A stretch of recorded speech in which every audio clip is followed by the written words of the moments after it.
for his opening statement. Thank you, Mr. Chair. I appreciate the recognition and for holding the hearing to kick off our infrastructure work in the 119th Congress. This committee has a great story to tell. Thanks to historic levels of federal investment, the nation's transportation system is better off today than it was 4 years ago. Let's go through the numbers to lead me to that conclusion. Federal investment is improving infrastructure.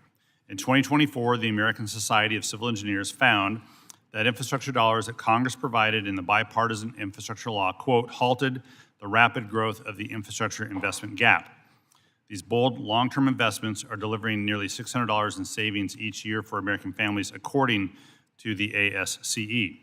Now, for decades, this analysis that they've done has shown a steady decline in infrastructure.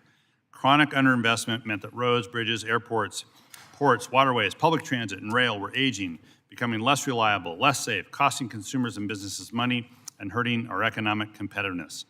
Congress responded in 2021 and passed the BIL with the overwhelming support from states, local governments, tribal governments, transit agencies, railroads, ports, and airports to provide a much-needed boost to our transportation system.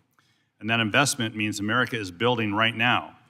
These funds have supported over 85,000 new transportation projects in every congressional district, according to the American Road and Transportation Builders Association.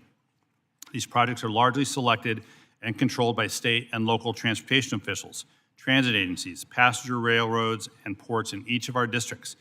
For example, over 90% of BIL highway and bridge dollars go out by formula, including about $6 billion to my own state of Washington and about $5 billion to the state of Louisiana. We're going to hear from the governor in a moment on that.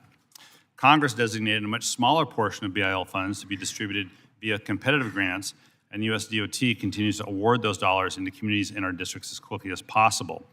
Just this month, DOT announced $5 billion for more than 560,000 transportation projects in every state. These announcements benefit all of our constituents. They fund projects important to members of Congress, governors, mayors, and state legislators, Republicans and Democrats alike. In my district, the city of Everett was awarded an $18 million grant for railroad crossing elimination to improve safety and eliminate 2 existing at-grade highway rail crossings on the Smith Island Rail Terminal, which will help industrial development. We have quite a bit of work ahead of us, though, but you should know, Congress, that your investment is creating jobs. Project funding consistently flowing across the country means industry stability and jobs for people. These are private sector jobs in construction, engineering, transit, trucking, aviation, rail, and the maritime sectors. The latest jobs report showed the 47th consecutive month of job growth, more than 16.6 million jobs added since 2021, and unemployment down to 4.1%. It's evidence that these investments are working and the economy is on the move. The BIL provided substantial flexibility to state and local governments to invest in priorities as each community determines. And within that flexibility, dedicated and robust investment is helping solve high priority challenges important to each and every one of you and your constituents. Federal investment keeps goods moving. Congress, your funding is tackling the biggest transportation bottlenecks with $7 billion in dedicated formula funds, more than $40 billion in bridge repair and replacement to make sure new bottlenecks don't form, helping ports move cargo. These investments should continue. Let's keep it going. In Congress, your investment is for improving safety. More than 40,000 people die in motor vehicle crashes every single year, amounting to a safety crisis. And this past law took a major step in safety by boosting the Highway Safety Improvement Program funding to states and providing direct funding to cities, counties, and rural communities to save lives. Let's keep that investment going. Congress, your investment is expanding cleaner and greener ways to get people around. Landmark investment available in the BIL for rail, transit, and EV infrastructure means communities can build these solutions that reflect state and local needs and priorities.